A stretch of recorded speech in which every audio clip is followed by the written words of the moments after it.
Friends, we have a very serious problem happening in the Supreme Court, where the Supreme Court is trying to decide if a president is completely 100% immune from criminal prosecution. And what is so interesting about this is the fact that on May 17th, 2024, I will be turning 49 years old. But that's not really, what's more significant about that date is it would have been 7 decades. 70-year anniversary when the Supreme Court handed down a decision that ended segregation in public schools. Now the Supreme Court seems to be voting in a way to restore segregation. Not the segregation of race, but something far, far more deadly to our democracy. Because you see, in our democracy, we elect our officials to be our voice. And if they rule that a president is completely 100% immune, what are they signaling to this country and to its citizens? They are signaling that the positions you hold make you more important than the people. Back in 1995, 96, somewhere around there, I had to take a political science course. And in this course, we studied about the different branches of government. I can't believe I'm saying that I used to have respect for the judicial system. But we also had to watch a video. And this video came out in 1993, this film. And it's called Simple Justice. And it's a story on how the decision was reversed by the Supreme Court and the many cases that it took to get to this point. And the problem that I have with this immunity claim is, as Justice Felix Frankfurter, I hope I said that right, said. But you see, the problem is, once somebody has a right, he has it instantly. That once you give a person a privilege or a right, it's theirs immediately. And it's very difficult to overturn case law and some of the decisions that are made. And I heard a lot of arguments between the Supreme Court, and a lot of the arguments was if SEAL Team 6, if a president ordered an official act of SEAL Team 6 to assassinate a political opponent, could that person just get away with it and not be prosecuted? And Trump's attorney's answer is just simply, well, they would have to be impeached in the House and convicted in the Senate in order for that to happen. Well, I would have liked to see them, because I saw where they were going with this, but apparently the Trump team was too ignorant to see, and yet smart at the same time, to be able to get this thing, to be able to figure out what the Supreme Court was asking. I would have liked to see them ask something like what was in Simple Justice. Expect to prevail here. You must stick to what flows directly out of the 14th Amendment, not some subsequent congressional action. Yes, sir.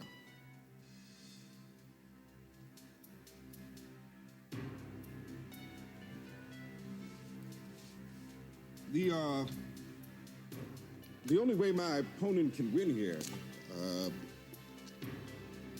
is to prove that the 14th Amendment had not been intended to cover schools. And they forfeited. Mr. Marshall, if you should prevail here, before you finish, you must address this. Have you developed a plan for how desegregation would take place? Mr. Justice Frankfurt here. We cannot, intelligently that is, put put forth a single plan that would fit all situations. Yes, but have you thought how much desegregation would be enough? Have you addressed the administrative problems? How much time would you allow for compliance? And who would you have to enforce it? Well, those questions would require a little time to work out, perhaps a number of months. What they probably should have done is they should have asked the attorney for Trump this in a more direct way. Okay, so if you are to prevail here, and we would rule that a president, yes, has complete total immunity from criminal prosecution, how would you implement it? How would it be complied with? Because when would you want it to take an effect? When would this go into effect? Because if it goes into effect immediately, what does that mean? That means the all criminal trials are done. Is that the only thing that it would mean? What would prevent President Biden from just issuing an order and telling the Secret Service that they are not to provide any more protection to former President Trump? And then order SEAL Team 6 or the military to assassinate President Trump. Or maybe even to just say that we're not going to have an election this year. You would not be able to prosecute President Biden. Correct? Because you just said that they would have to impeach in the House and convict in the Senate. And I said that they're very ignorant, but I also think that President Trump's attorneys are pretty smart because of the fact that we even saw that in this in 2020, he was impeached twice and he wasn't convicted at all. And why is that? Because to be impeached in the House, you only need a majority. To get convicted in the Senate, you need 2/3, 67 votes to convict. That they for sure know that they're never going, no president, I don't care what he's done, it'd be very difficult to get that 67 votes. And the situation that we're in is that I feel that there's a lot of similarities between the courts now and the courts then.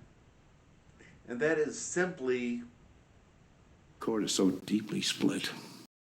and why is that? There's no leadership.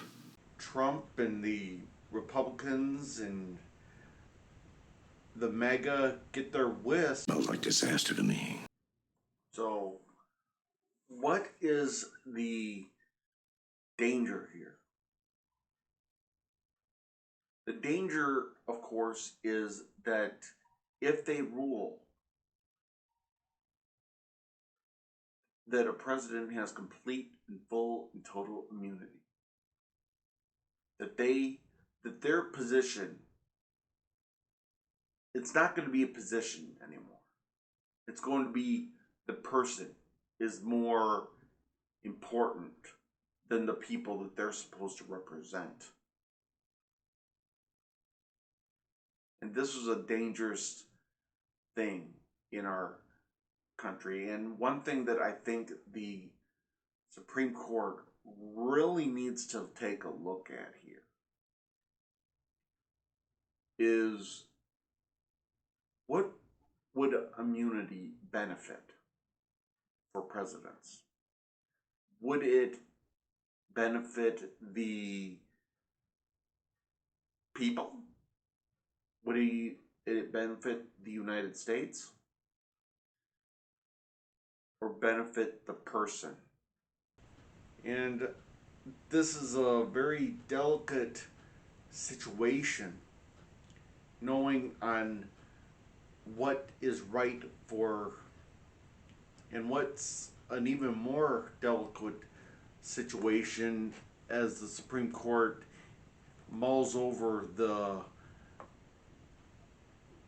decision is, I know it isn't easy deciding what's best for your country. let's just hope the Supreme Court gets this right for the country, for justice, and for America. And not because they owe someone that appointed them. Let's hope we win this battle, because we are in a war, we are in a fight, and we have got to, as a fellow YouTuber, I've never met him personally, I've never talked to him, but I have watched many of his videos, said that we cannot rely on the government, the executive, the legislative, or the judicial branch to save us. The people that are going to save this country are going to be exactly that, the people. Because it only takes one battle in a war to turn the tide. And if I know this country, I've seen a lot of devastation, and they are a bunch of fighters. Not in the sense of January 6th, but I think there's more Americans that know what is right and just, and they will not let Trump go unaccounted for. And I hope the Supreme Court feels the same way. I'll see you next time.